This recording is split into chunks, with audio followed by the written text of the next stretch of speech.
अब मैं वापस जा रहा था, लेकिन कैफियत वही थी, खोया खोया सा, परेशान। क्या करूं?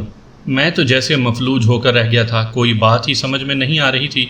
करूं तो क्या करूं? महल जाऊं, लेकिन वहां जाकर क्या करूं? सिर्फ दिलजोई करूं देवमती की? लेकिन ये कोई काम तो नहीं, बेकार वक्त ज़ाया करना, बिल्कुल फजूल। तबीयत पर सख्त झुंझुलाहट सवार थी। कहाँ मर गया आखिर ये शख्स? उसके साथ निबाह कैसे मुमकिन है? इसने तो मुझे खिलौना बना रखा है, सिर्फ मसाहिब बना रखा है, साथ साथ लिए फिरता है और जब जो चाहता है करता है। क्या सारी ज़िंदगी इसी तरह जीना है? लानत है ऐसी ज़िंदगी पर जो दूसरों के रहमो करम पर हो। मौत एक दफ़ा ही आती है, क्यों ना किसी दूसरे के तसल्लुत से आज़ाद होकर जिया जाए। रहा दूसरे मसाइल का मामला, तो अगर कभी गिरफ्तार हो जाऊं तो ठीक है, हर चीज़ की बहरहाल इंतहा होती है।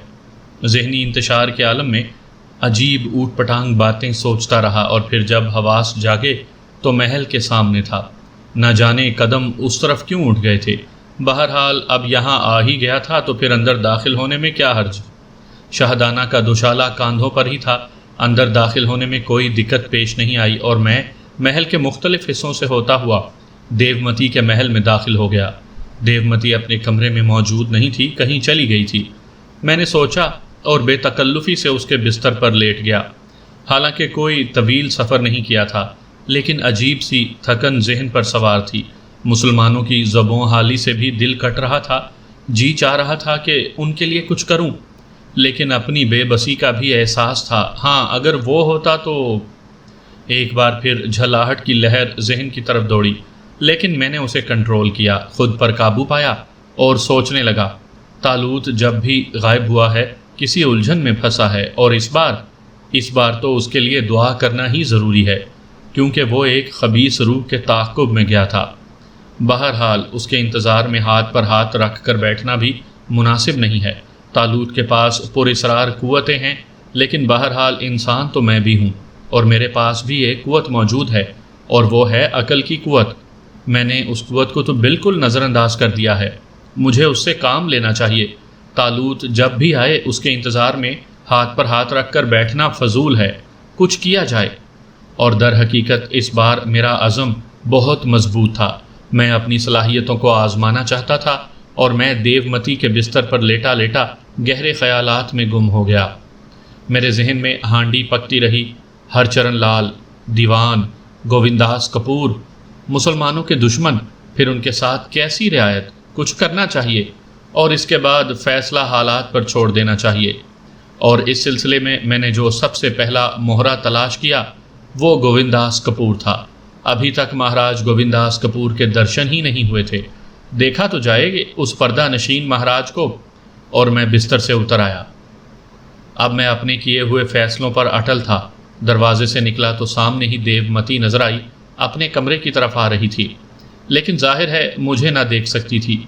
मैं भी अब उसके पास रुककर वक्त ज़ाया करना नहीं चाहता था, चुनाचे मैं उससे बचकर आगे निकल गया। महाराज गोविंदास कपूर को तलाश करना मुश्किल काम नहीं था। मुझे यहाँ के बारे में थोड़ी बहुत मालूमात हासिल हो ही गई थी, चुनाचे मैं ख़ास महल की तरफ चल पड़ा। बिलाशुबा महल के रास्ते पर ख़ास ही पहरेदार थे। आम लोग इधर का रुख भी नहीं कर सकते थे। सिपाही पूरी तरह चौकस और मुस्तैद थे। वैसे ये हिस्सा था भी बहुत खूबसूरत, पूरे महल से ज़्यादा शानदार। थोड़े थोड़े फासले पर सिपाहियों की चौकियाँ थीं और वो सब के सब मुस्तैद थे। अजीब बात है, मैंने दिल में सोचा, आखिर ये महाराज हैं क्या भला, और इन तक पहुँचना इस कदर मुश्किल क्यों है। मैं पहरेदारों के नज़दीक से गुजरते हुए आहट भी नहीं पैदा होने देता था। बहरहाल इसी तरह अजाइबात से गुजरता हुआ मैं गोविंदास कपूर जी के महल ख़ास के बड़े फाटक पर पहुँच गया। फाटक बहुत मजबूत था, इसमें सोने की खूबसूरत कीलें जड़ी हुई थीं। यहाँ बड़ी मुश्किल पेश आ गई। अब इस फाटक के दूसरी तरफ कैसे जाया जाए? चालाकी से काम लेने के अलावा कोई चारा नहीं था। चुनाचे मैंने फाटक ज़ोर ज़ोर से बजाया और थोड़े फासले पर मौजूद पहरेदार चौंक पड़े। वो अपनी जगह से उठे और फाटक की तरफ बढ़ गए।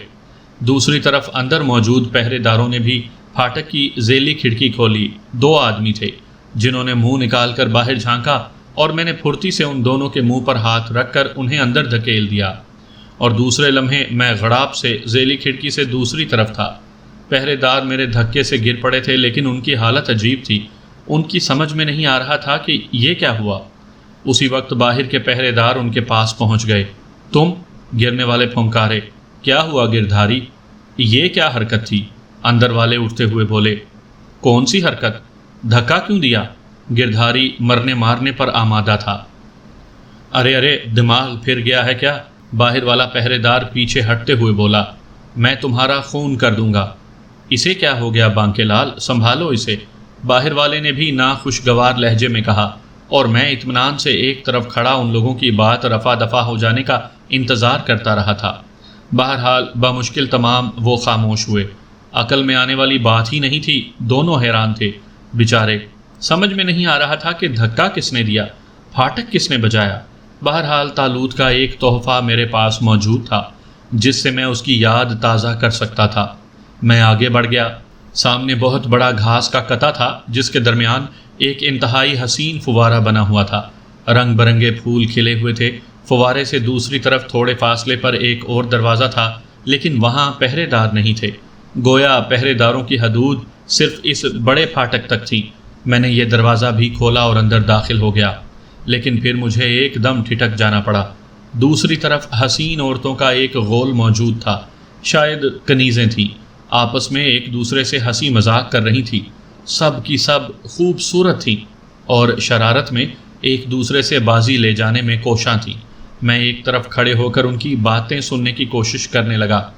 महाराज ने तो हद कर दी है, अब तो हंसी रोकना भी मुश्किल है। अब बताओ वो कथाकली कैसे नाचेंगे? एक कोमल सी लड़की कह रही थी। दूसरी तमाम लड़कियां हंस पड़ी और फिर उनमें से दूसरी बोली, वो महाराज हैं, जो चाहें कर सकते हैं। अरे क्यों बकवास कर रही हो? खामोश हो जाओ, किसी ने सुन लिया तो गोंडी हो जाएगी। हाय राम! लड़कियां गोंडी का नाम सुनकर एकदम खामोश हो गईं। मेरी समझ में उनकी कोई बात नहीं आई थी। बहरहाल मैं आगे बढ़ गया। थोड़े फासले पर एक खूबसूरत झालरदार पर्दा लटक रहा था। उसके दूसरी तरफ एक हाल था जिसमें एक जुड़ाव दरवाज़ा था और दरवाजे के दूसरी तरफ महाराज थे। धड़कते दिल से मैंने दरवाज़ा खोला और मेरी आंखें झपक गईं। बहुत ही बड़ा हाल था। चारों तरफ कीमती फानूस लटके हुए थे जिनमें रंगीन शमें रोशन थी। बड़ा हसीन माहौल था और इस माहौल में इन नाजनीनों के सीमी जिस्मों ने शफ़क़ खोल दी थी। वो शहद की मक्खियों के छत्ते से चिमटी हुई थी। उनके मुंह से अजीब अजीब आवाज़ें निकल रही थीं। कभी कभी किसी की नकरई हंसी गूंज उठती। मेरी कनपटियाँ चटकने लगीं। ऐसे ऐसे हसीन इजसाम और इस अंदाज में। बहरहाल मैं भी इंसान था। ये हल्की सी नीम पोशी उरियानियत से भी ज़्यादा खौफनाक थी। मैंने आंखें बंद कर लीं और जहन को पुरसकून करने की कोशिश करने लगा। कह कहे जारी थे, लेकिन महाराज गोविंदास कपूर कहाँ हैं? मैं गोविंदास कपूर के बारे में मशहूर दास्तानों पर गौर करने लगा।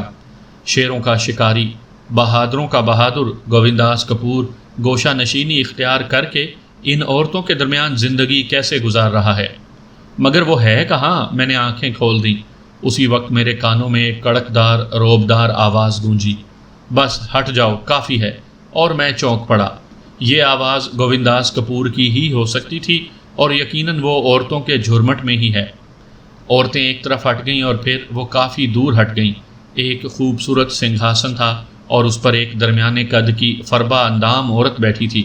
उसके पूरे बदन पर कीमती जेवरात सजे हुए थे। दुल्हन बनी हुई थी पूरी। उसके होंठों पर शर्मीली मुस्कुराहट थी, लेकिन ना जाने क्यों मुझे अजीब सा लगा। वो औरत खालिस औरत तो नहीं मालूम होती। इससे पहले कि मैं कुछ और सोचूं, अचानक औरत अपनी जगह से खड़ी हो गई। उसने रक्स का लिबास पहना हुआ था। कई बार उसने घूमकर अपने आप को देखा, फिर शर्माए हुए अंदाज में बोली, कैसा लग रहा हूँ इस लिबास में? और मेरा मुंह ताज्जुब से खुल गया। मर्द की आवाज़ थी। गोया मेरा अंदाज़ा गलत नहीं था। लग रही हूँ कहिए महाराज, वरना सारा स्वाद जाता रहेगा।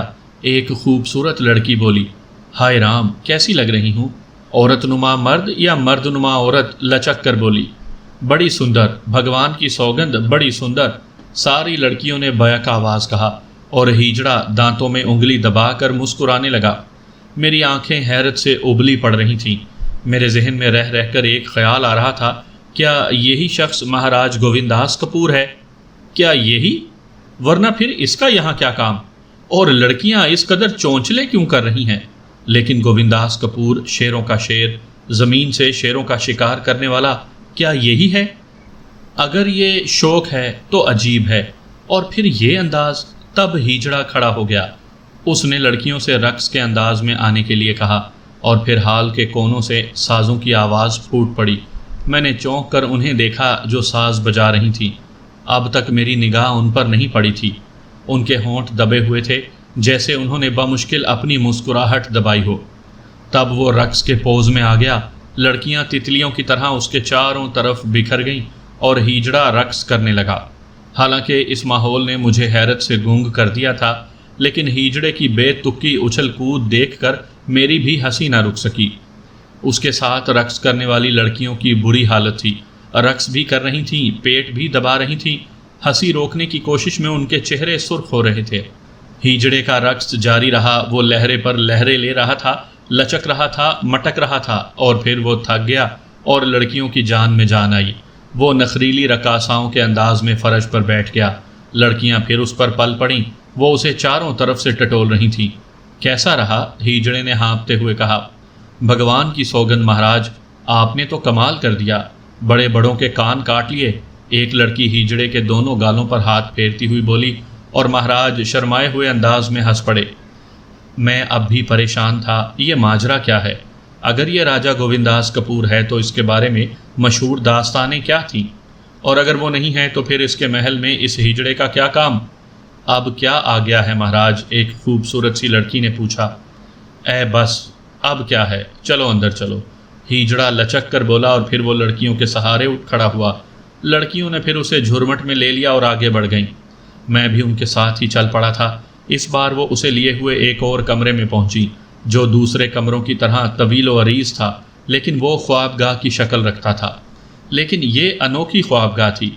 मैंने ऐसा हैरत अंगेज़ कमरा कभी नहीं देखा था। पूरे कमरे में इंतहाई शर्मनाक मनाजिर बिखरे पड़े थे। दीवारों पर आवेज़ा तस्वीर, चारों तरफ रखे हुए जोड़ों के मुजस्समे अजीब मंजर पेश करते थे। मैंने एक गहरी सांस ली। ये गोविंदास कपूर ही हो सकता था, लेकिन ये सब आखिर क्या था?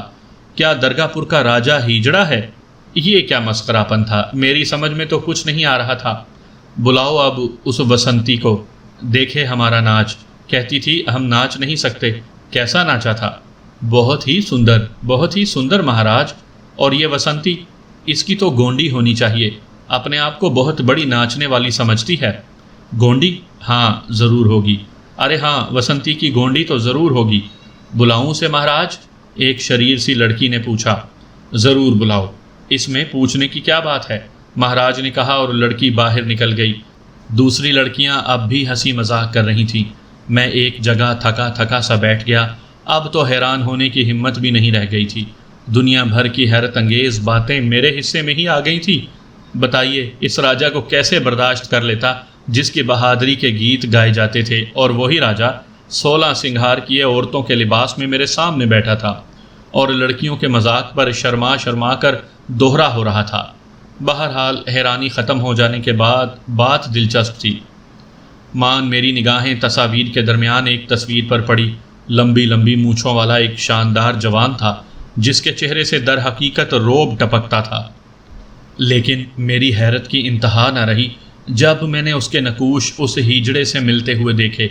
गोविंदास कपूर के बाप दादा में से कोई होगा, मैंने सोचा, और खामोशी से इन सब को देखता रहा। थोड़ी देर के बाद वो लड़की वापस आ गई। उसके अकब में एक गुदाज बदन और हसीन चेहरे वाली 28-30 साल के दरमियान की एक औरत थी। अंदर आकर उसने दोनों हाथ जोड़े और झुककर प्रणाम किया। आओ आओ, इंदर सभा की अप्सरा, अब कहो, हिजड़े ने कहा। इंदर सभा? महाराज गोविंदास कपूर की सभा से अच्छी क्या होगी? मैं तो गोविंदास सभा की अप्सरा हूँ, आने वाली ने दिलकश लहजे में कहा। ओहो ओहो, क्या ये ठीक कहती है सुंदरियो? महाराज ने दूसरी लड़कियों की तरफ देखकर कहा। बना रही है महाराज, वसंती का चरतर तो मशहूर है। समझ गई है कि अब गोंडी होने वाली है। शरीर लड़कियों ने हंसते हुए कहा और आने वाली ने खूनखार निगाहों से उन्हें घूरा। हाँ, गोंडी तो होगी, ज़रूर होगी, महाराज जल्दी से बोले। मगर मेरा दोष महाराज? वसंती ने पूछा। अरे तूने कहा था कि कथाकली हमारे बस का रोग ही नहीं, अब देख ले हमने कथाकली सीख लिया है। सच महाराज? वसंती खुशी से बोली। साफ जाहिर होता था कि जान बचाने के लिए बकवास कर रही है। तो झूठ बोल रहे हैं हम? हिजड़े महाराज बोले। अरे नहीं नहीं, मुझे तो बहुत खुशी हुई, वसंती ने कहा। कुछ भी हो, गोंडी जरूर होगी। महाराज को अधिकार है, मगर एक बात जरूर कहूंगी। क्या? कहो कहो, महाराज जल्दी से बोले। महाराज अन्नदाता हैं, लेकिन बात फन की है। अगर महाराज कथाकली करने लगे हैं तो ठीक है, और अगर कला की अंधियों ने ऐसे ही आपसे कह दिया है तो दूसरी बात है। बसंती ने कहा। समझ गए हम, समझ गए। बोलो क्या चाहती हो जाए एक मुकाबला महाराज।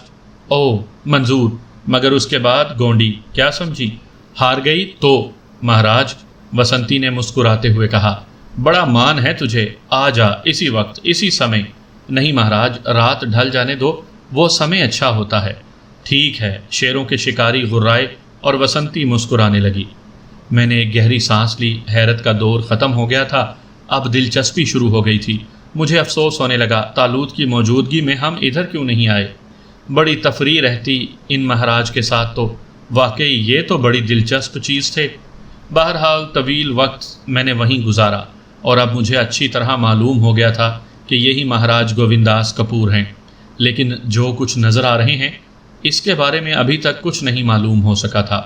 दूसरा मसला गोंडी का था। ना जाने ये गोंडी क्या बला है, शायद किसी किस्म की सज़ा होगी। बहरहाल बसंती ने यह सज़ा कबूल कर ली थी। क्यों ना बसंती से दोस्ती की जाए।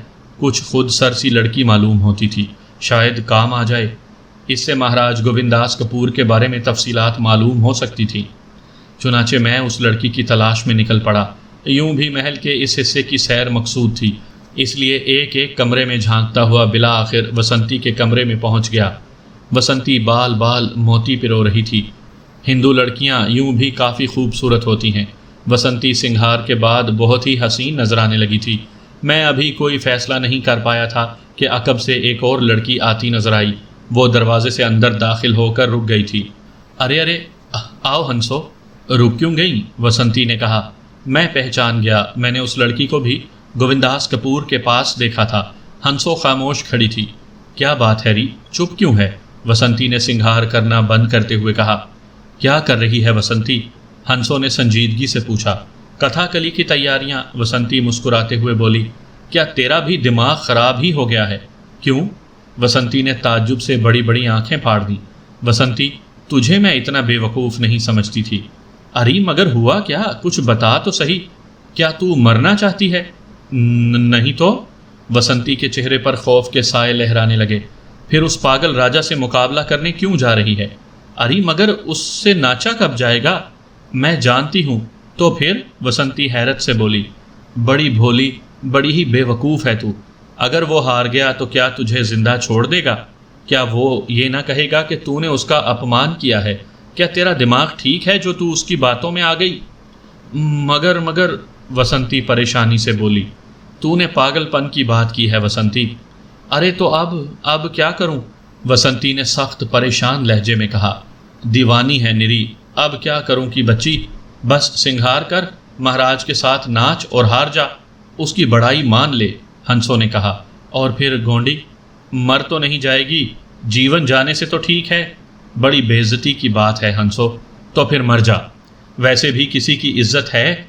कितनी है जिनकी गोंडी नहीं हो चुकी। और फिर ज़रूरी तो नहीं कि किसी कसूर पर ही गोंडी हो, महाराज की मर्जी। बसंती ने एक तवील सांस ली। तू ठीक कहती है हंसो, तू ठीक ही कहती है। तेरी सखी हूँ इसलिए कह रही हूँ, वरना यहाँ किसका जीवन सुखी है, किसकी इज्जत और जान बची हुई है? कौन जाने कब महाराज के मन में क्या आ जाए। हाँ, बसंती बुझ गई थी। चल अब उठ जा। कहाँ? बुलाया है महाराज ने। अरे अभी से? बसंती चौंक पड़ी। हाँ, उनसे सब्र नहीं हो रहा। हाय राम, मेरी भी मुसीबत आ ही गई। अरे चल, मर नहीं जाएगी, मेरी नहीं हो चुकी। अरे मेरी तो कमर टूट जाएगी, और फिर कैसी? चल चल, जो कुछ है बर्दाश्त करना ही पड़ेगा, हंसो ने कहा। और बसंती तैयार हो गई। फिर वो दोनों बाहर निकली। मैं भला पीछे रहने वाला कहाँ था, मैं भी उनके साथ साथ चलता रहा। हंसो रास्ते भर बसंती को समझाती आई थी। उसने कहा था कि महाराज के रक्स की खूब तारीफ करे ताकि उनका मन धुल जाए, वरना नुकसान उठाएगी। ठीक है हंसो, मैं ऐसा ही करूँगी। करना पड़ेगा वसंती, वही मिसल है कि डूम कहे सुन डूमनी, तोहे गाम में रहना, और ऊँट बलिया ले गई सो हांजो हांजो की तो। ठीक है हंसो, वसंती आजुर्दगी से बोली, और थोड़ी देर के बाद वो उस बड़े हाल के दरवाजे पर पहुंच गईं जहां मैं पहले भी शेरों के शिकारी महाराज गोविंदास कपूर की कथा कली देख चुका था। अंदर की फिजा किसी अय्याश राजा के अंदरूने खाना की बेहतरीन नुमाइंदगी कर रही थी। चारों तरफ हसीन लड़कियां ना होने के बराबर लिबासों में बिखरी पड़ी थीं। साज बज रहे थे और गोविंदास कपूर, जो शायद औरतों के लिबास में रहने के शाइक थे, एक हसीन लिबास में मलबूस सिंहासन पर बैठे थे। उनके चेहरे पर बदली बिखरी हुई थी, आंखों में कटीला सुरमा लगा हुआ था, होंठों पर पान की धड़ी जमी हुई थी। अजीब फुटकार भरी शक्ल नजर आ रही थी। वसंती की शक्ल देखकर उनके होंठों पर मुस्कुराहट फैल गई।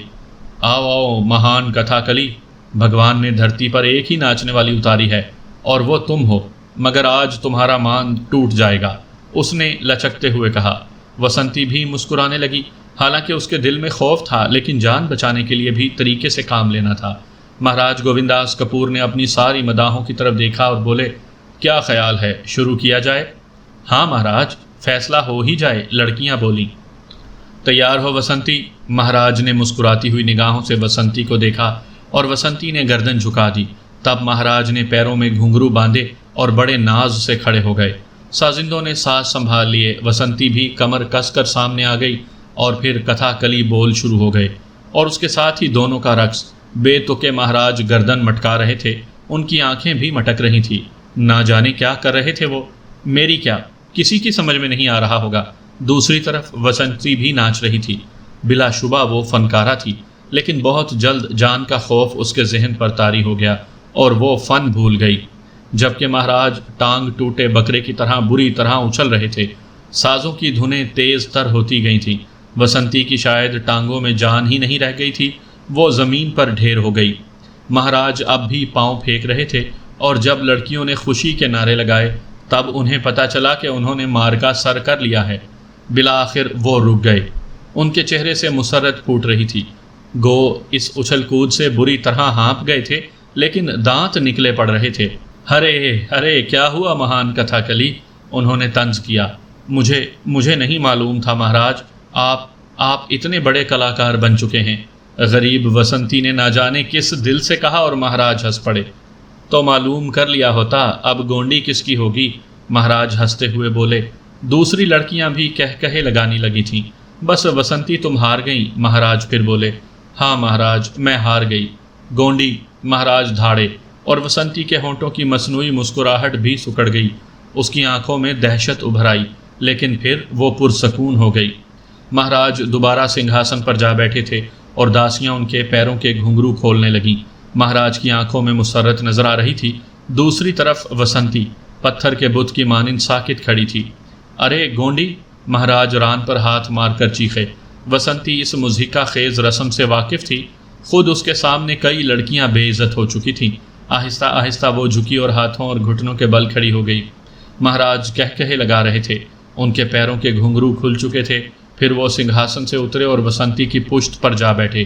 खासे वजनी थे, लेकिन उन्होंने हाथ पीछे करके वसंती को जोर से हाथ मारा और घोड़े को हाँकने वाले अंदाज में जबान से टख टख करने लगे।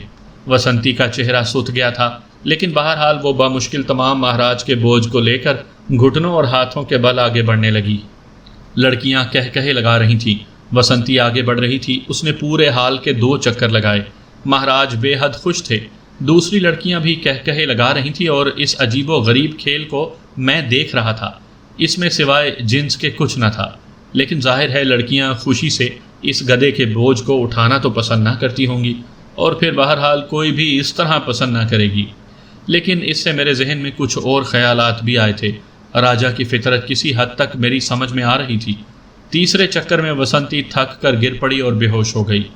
राजा गोविंदास कपूर उस पर से उतर आए थे और फिर वो फखरिया अंदाज में बोले, हमारे मुकाबले पर नाचेगी, नर्तकी कहीं की। चंद लड़कियां वसंती को उठाकर ले गईं। महाराज ने उसकी परवाह भी नहीं की थी। उसके बाद फिर वही तूफ़ान बदतमीज़ी उभर आया। लेकिन इस तमाम अरसे में मैंने एक ख़ास बात शिद्दत से महसूस की। महाराज को इन औरतों से कोई दिलचस्पी नहीं थी। वो सिर्फ उनके दरमियान खुद को नुमायाँ करने की कोशिश में मसरूफ़ रहे थे। रात गुजरती रही, वहाँ के मनाजिर गो ताज्जुब खेज़ ज़रूर थे लेकिन दिलचस्प भी थे। चुनाचे उकताहट ना तारी हुई और फिर शायद महाराज थक गए। बस सुंदरियो, अब तुम जाओ, हम सोएंगे, उन्होंने कहा और लड़कियां एक एक करके बाहर निकल गईं। महाराज ने लिबास बदला और फिर वो सोने के लिए एक खूबसूरत बिस्तर की तरफ बढ़ गए। इस दौरान मैं अपने जहन में कुछ फैसले कर चुका था। जब महाराज बिस्तर पर लेट गए तो मैं खामोशी से ख्वाबगाह के दरवाजे की तरफ बढ़ा और मैंने दरवाज़ा बंद कर दिया। महाराज को आहट नहीं सुनाई दी थी। बहरहाल मैं उनके बिस्तर के नज़दीक पहुंचकर खड़ा हो गया और फिर मैंने बड़ी डरावनी आवाज़ बनाकर उसको पुकारा, गोविंदा। और महाराज की हालत मेरी तवक्को के मुताबिक ही हुई। वो बुरी तरह बिस्तर से उछल पड़े थे। कौन है, कौन है, वो घिघियाई हुई आवाज़ में बोले। उनकी गर्दन चारों तरफ घूम रही थी। तू मुझे नहीं देख सकेगा गोविंदा, मगर मेरे हाथ आसानी से तेरी गर्दन दाब सकते हैं, मैंने बादस्तूर खौफनाक आवाज़ में कहा। अरे अरे, मर गयो, हाय दैया, धनी धनी राम, महाराज भींची भींची आवाज़ में चीखने लगे। इस समय कोई तेरी मदद को नहीं आएगा गोविंदा, हमने सब के कान बंद कर दिए हैं। और सुन, अगर तूने चीखने की कोशिश की तो हम तेरी गर्दन दबा देंगे। मैंने हाथ आगे बढ़ाए और गोविंदास कपूर की गर्दन पकड़ ली। गोविंदास कपूर का मुंह बंद हो गया। उसकी आंखें दहशतज़दा अंदाज में फैली हुई थीं। परंतु हम तुझे नुकसान पहुंचाने नहीं आए हैं, हम तो तेरी मदद करना चाहते हैं। कौन हो महाराज, भगवान के लिए मेरी गर्दन छोड़ दो, हाय मैं मर जाऊंगी, हाय मैं मर जाऊंगा। और मैंने उसकी गर्दन छोड़ दी। गोविंदास कपूर जल्दी से बिस्तर पर बैठ गया। उसकी रूह कब्ज़ हुई जा रही थी। वो फटी फटी निगाहों से खला में घूर रहा था। तूने सुन लिया गोविंदा, हम तेरी सहायता करने आए हैं, मैंने नरम आवाज़ में कहा। मगर तुम कौन हो महाराज? पाताल के अंधेरों से आए हैं, कोई आँख हमें नहीं देख सकती। है भगवान, मेरे पास क्यों आए हो? कह चुके हैं कि तेरी सहायता करने। मगर मैं तो ठीक हूँ, मुझे कोई तकलीफ़ नहीं है, मैं तो बिल्कुल ठीक हूँ। बड़ा भोला है पगले, बड़ा ही सीधा है। तू कहता है कि तू ठीक है, हालांकि तू चारों तरफ से दुश्मनों में घिरा हुआ है। तेरे बैरी तेरी जान के लागू हो रहे हैं, मैंने कहा। उई, मैं मर जाऊं, मेरे बैरी, महाराज लचक कर बोले।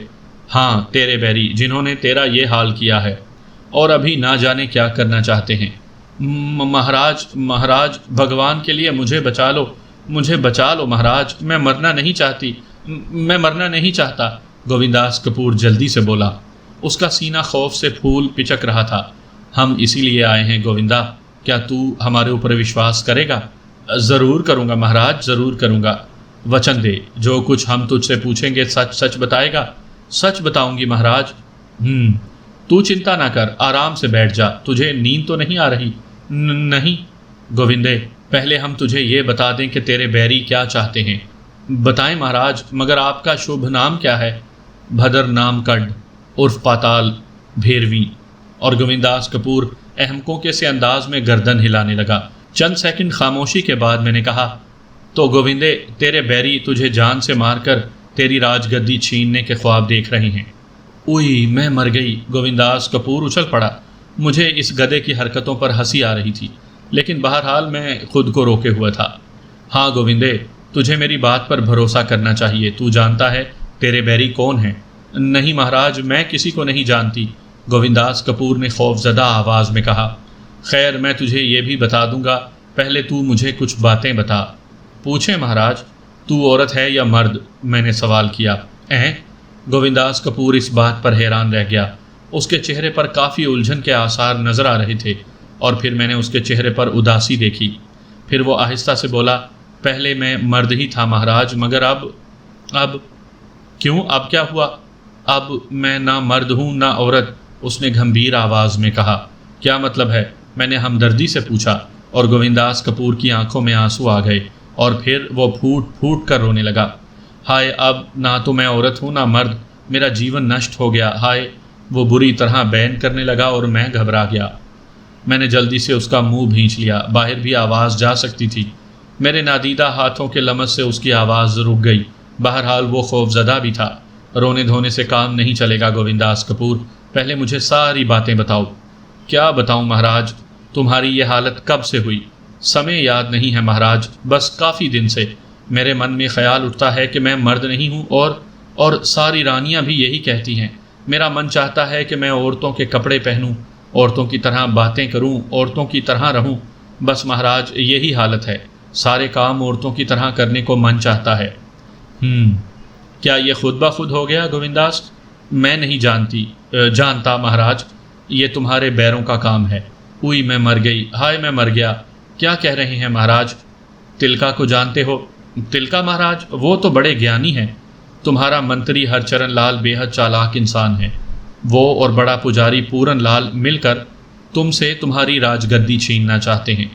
पूरन लाल को तो मैंने ठीक कर दिया है, मगर अभी हरचरण लाल बाकी है। हैं, उस कमीने की ये मजाल! अरे उस पापी ने मेरा बुरा चाहा है। गोविंदास कपूर फिर रोने की कोशिश करने लगा और मैंने जल्दी से उसका मुंह भींच लिया। रोने धोने की ज़रूरत नहीं है महाराज, कोई उपाय करें, ये लोग आपसे राजधानी छीन लेंगे। अरे मैं क्या करूं, मेरी समझ में तो कुछ नहीं आ रहा। हाय राम, हाय राम! गोविंदास कपूर औरतों ही की तरह कराने लगा। मैं कह चुका हूं, चिंता ना करो महाराज, सोच समझ कर सारे काम करना है। बस तुम यूं करो, जैसा मैं कहूं करते जाओ। बोलो, इसके लिए तैयार हो? तैयार हूं, भगवान की सौगंध, बिल्कुल तैयार हूं। मैंने भारी आवाज़ में कहा। वैसे मैं ये सोच रहा था कि ये दिलचस्प मोहरा हाथ आया है। खोदा पहाड़ निकला चूहा वाली मिसाल थी। महाराज बहादुर की बहादुरी की जितनी दास्तानें सुनी थीं, सब की सब बकवास होकर रह गई थीं। ये तो चीज़ ही अजीब थी। लेकिन आखिर किस्सा क्या था? क्या महाराज बहादुर हमेशा से ऐसे थे? चुनाचे मैंने इस सिलसिले में सवाल कर डाला। आपकी ये हालत कब से है महाराज? मुझे ठीक याद नहीं है, मगर उस वक्त से मैंने दरबार छोड़ दिया है। क्या आपको हरचरण लाल पर पूरा एतबार है? पहले था, अब नहीं है। हरचरण लाल और पूरन लाल आपके लिए औरतें लाते थे? हाँ, आमतौर से मलीच लड़कियाँ, बड़ी कठोर होती थीं। अब तो बहुत अरसे से किसी मलीच लड़की को नहीं देखा, मगर उनकी ज़बान बड़ी काली होती है। महाराज बदस्तूर लचक लचक कर बोले। क्या मतलब? पूरन लाल कहीं से एक मलीच लड़की को पकड़ लाया था, बड़ी चंडाल थी। बड़ी कोशिश की मैंने, मगर हाथ ना रखने दिया उसने। आखिर में खिड़की से कूद कर जान दे दी। कहने लगी, तू इस काबिल ही ना रहे कि किसी लड़की को परेशान करे। बस उसी दिन से। ओह, मैंने होंठ भींच लिए।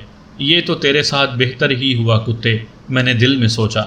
लेकिन बहरहाल मुझे इससे काम लेना था, और इस वक्त एक उम्दा चीज़ हाथ आ गई थी। खुद को पुरसकून करने के बाद मैंने उससे कहा, हाँ, वैसे तुम्हारी तो बहुत सी रानियां हैं, होंगी, मुझे अब उनसे कोई दिलचस्पी नहीं। खा वो दूसरों को तकती फिरें, नरक में जाएं, नरखने, मुझे क्या? महाराज उंगलियां चटखाते हुए बोले। उन लड़कियों के साथ आप क्या करते हैं महाराज, जिन्हें आपने अपने गिर्द जमा कर रखा है? मैंने पूछा, और महाराज सोच में डूब गए। उनके चेहरे पर अजीब से तासुरात थे। फिर वो एक गहरी सांस लेकर बोले, कुछ भी नहीं, बस उनके साथ रहकर मुझे शांति मिलती है। मैं सोचता हूँ, बस ना जाने क्या सोचता हूँ। महाराज गोविंदास कपूर उलझे हुए अंदाज में बोले। मैं पुरख्याल अंदाज में इस अजूबे को देखता रहा। बहुत सी बातें जहन में आ रही थीं, लेकिन बहुत से सवालात तिश्ना थे। तब अचानक वो बोल पड़ा, मगर आपकी कोई शक्ल तो होगी महाराज? हाँ, क्यों नहीं, मैंने बेख्याली में जवाब दिया। भगवान के लिए मुझे दिखा दो पाताल के अवतार, मेरी सहायता करो। गोविंदास कपूर ने हाथ जोड़कर कहा, और मैंने किसी ख्याल के तहत पोशीदा रहने का प्रोग्राम बदल दिया। चुनाचे मैंने खामोशी से दोशाला उतार दिया और उस पर जाहिर हो गया। गोविंदास कपूर ने मेरी शक्ल देखी और देखता रह गया। उसकी आंखें जैसे पथरा गई थीं, और फिर उसकी आंखों में नमी उभर आई। हाय, ये क्या हो गया महाराज, ये क्या हो गया? क्या हुआ गोविंदे? मैंने चौंक कर पूछा। प्रेम, प्रेम, भगवान की सौगंध, प्रेम, मुझे तुमसे प्रेम हो गया है महाराज। हाय, मैं मर जाऊं। कैसे सुंदर हो, बिल्कुल देवताओं की तरह। गोविंदास कपूर एक अदा से बोला। लाहौला वाला कुवता, मैंने झल्ला कर कहा, लेकिन बहरहाल दिल ही दिल में। मैं हैरान ज़रूर था, क्या दर हकीकत इसकी जिन्स बदल गई है, या फिर हरचरण लाल और पूरन लाल ने मिलकर इसका दिमाग माऊफ कर दिया है। अब तो तुम्हारे बिना जीवन बिताना मुश्किल होगा महाराज। गोविंदास कपूर उठकर मेरे पास पहुंच गया। होश में आओ गोविंदे, साधु संतों से मजाक अच्छा नहीं होता। भगवान की सौगंध, मेरे प्रेम को मजाक ना समझो, मैं रो रो कर मर जाऊंगी। गोविंदास कपूर ने किसी बिरहा की मारी कैसे अंदाज में कहा। अगर तुम खामोश ना बैठे तो मैं यहाँ से चला जाऊंगा। मैंने झल्लाए हुए अंदाज में कहा। हाय, मैं तुम्हें जाने ना दूंगी महाराज, मुझे तुमसे प्रेम हो गया है। गोविंदास कपूर ने लपक कर मेरा बाजू पकड़ लिया और फिर वो मेरे बाजू से लिपट कर बिलक बिलक कर रोने लगा। तबीयत पर झल्लाहट भी तारी थी और हंसी भी आ रही थी। लानत है इस उल्लू के पट्टे पर, ख्वामख्वाह बोर कर रहा है, लेकिन बहरहाल इस अजूबे से निमटना ही था।